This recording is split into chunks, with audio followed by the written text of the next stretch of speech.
جب حماس نے دنیا کے سامنے اسرائیل کی دہشت گردی کو ایکسپوز کر دیا ہے اور فلسطین کا مسئلہ دوبارہ زندہ ہو گیا ہے، اسرائیل کے پرائم منسٹر بنیامین نیتنیاہو نے اپنی انٹیلیجنس یا سیکرٹ سروس موساد کو حکم دیا ہے کہ قطر، ترکی اور لبنان جیسے ملکوں میں جا کر حماس کے لیڈروں کا ایک ایک کر کے قتل کرے۔ تفصیل جاننے سے پہلے اگر آپ نے یہ چینل سبسکرائب نہیں کیا ہے تو اسے سبسکرائب کر لیں اور بیل آئیکن کو کلک کرنا نہ بھولیں۔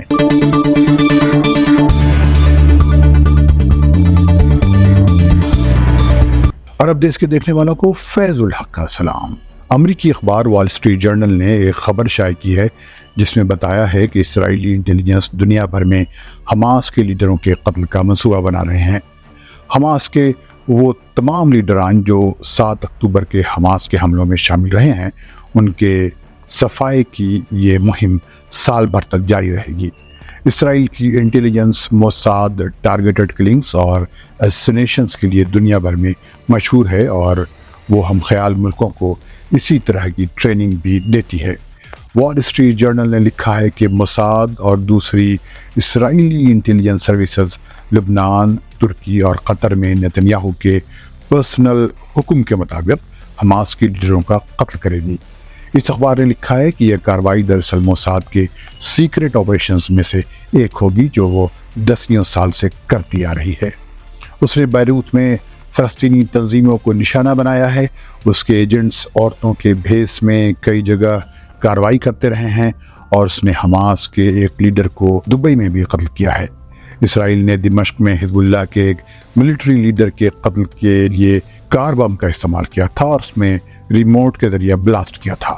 گزشتہ 2 سال سے حماس کے لیڈران قطر اور لبنان میں مقیم رہے ہیں اور انہیں کسی نہ کسی شکل میں ایران کی حمایت بھی حاصل رہی ہے اور روس نے بھی ان کے ساتھ معاملات کیے ہیں۔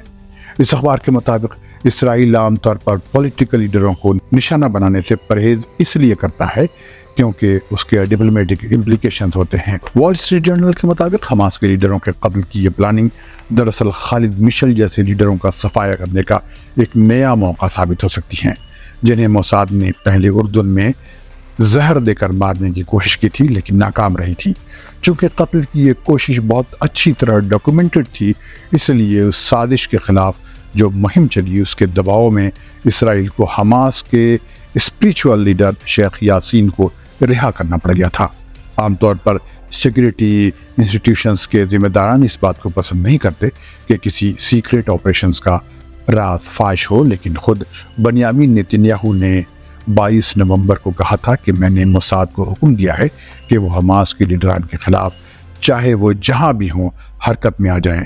اس موقع پر اسرائیل کے ڈیفنس منسٹر یوآف گالانٹ نے بھی کہا تھا کہ حماس کے لیڈروں کا وقت ختم ہو چکا ہے، ان پر موت کا خطرہ منڈلا رہا ہے۔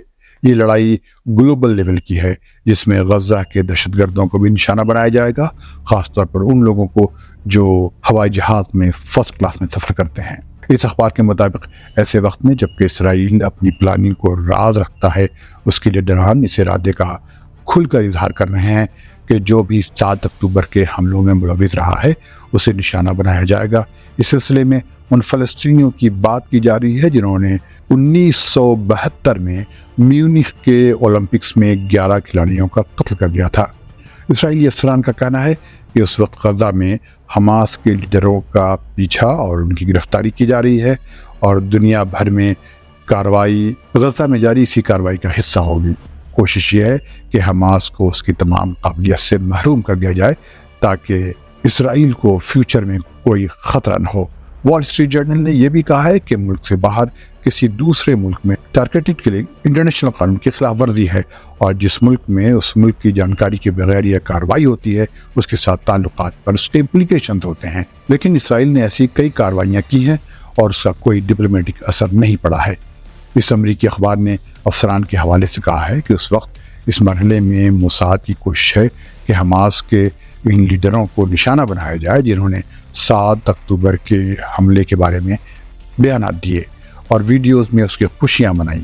اس میں خاص طور پر خالد مشعل اور اسماعیل ہنیہ کا نام لیا جا رہا ہے۔ اب تک اسرائیل نے قطر میں کوئی قتل کی کوشش نہیں کی ہے۔ اگر وہ ایسی کوئی کارروائی وہاں کرتا ہے تو اسے ثالثی یا میڈیشن میں قطر کی مدد نہیں ملے گی۔ شاید اسی لیے وہ اس وقت فوری طور پر جلد بازی میں وہاں قتل کی کوئی کارروائی نہیں کر رہا ہے۔ بہرحال ان تمام ملکوں میں جن میں خاص طور پر قطر، ترکی اور لبنان کا نام لیا گیا ہے، موساد کارروائی کرے گی۔ قطر اس وقت تمام طرح کی بات چیت کا سینٹر بنا ہوا ہے۔ موساد کے ڈائریکٹر ڈیوڈ بررنا اور اسرائیلی انٹیلیجنس چیف ولیم برنز اسی ہفتے قطر کے میڈیٹر سے ملنے گئے تھے تاکہ حماس نے جو ہوسٹیجز بنا رکھے ہیں انہیں چھڑایا جا سکے۔ اخبار نے لکھا ہے کہ نیتن نے حماس کے لیڈروں کو نشانہ بنانے کا جو فیصلہ کر لیا ہے اس پر خود موساد کے اندر بحث جاری ہے۔ وال اسٹریٹ جرنل کے مطابق موساد کے فارمر چیف افراہیم حلیفی نے کہا ہے کہ حماس کے لیڈروں کے قتل کا خیال لاجیکل نہیں ہے، اس سے خطرہ نہیں ٹلے گا، ہو سکتا ہے اس سے حماس کے فالوورز اور پرووکڈ ہو جائیں اور اس سے بھی زیادہ سنگین خطرہ پیدا کرے۔ انہوں نے کہا ہے کہ حماس کے لیڈروں کو دنیا بھر میں نشانہ بنانے کا فیصلہ بس انتقامی کارروائی ہو سکتی ہے، لیکن اس سے کوئی اسٹریٹجک آبجیکٹو حاصل نہیں ہوگا۔ موساد کے ایک اور سابق ڈائریکٹر آموس یالدین نے کہا ہے کہ انصاف کا تقاضا یہ ہے کہ حماس کے وہ لیڈران جو اس کارروائی میں ملوث رہے ہیں ان کے خلاف عدالتی کارروائی ہو، یہی بہتر پالیسی ہے۔ ایک اسرائیلی رائٹر رونین برگمین نے کہا ہے کہ اسرائیل نے اب تک دنیا بھر میں 2700 لوگوں کا قتل کیا ہے۔ وال اسٹریٹ جرنل کے مطابق اسرائیل کے بننے سے قبل یہودی آرمڈ گروپس برٹش مینڈیٹ کے افسران کا بھی قتل کیا کرتے تھے، اور 1960s میں اسرائیل نے مصر میں جرمن نازیوں کا بھی قتل کیا تھا، لیکن کبھی کبھی اس طرح کے قتل کا اسرائیل کو نقصان بھی اٹھانا پڑا ہے، جیسا کہ خالد مشعل کے قتل کی کوشش میں ہوا، جس کا ذکر میں نے کیا ہے۔ خدا حافظ۔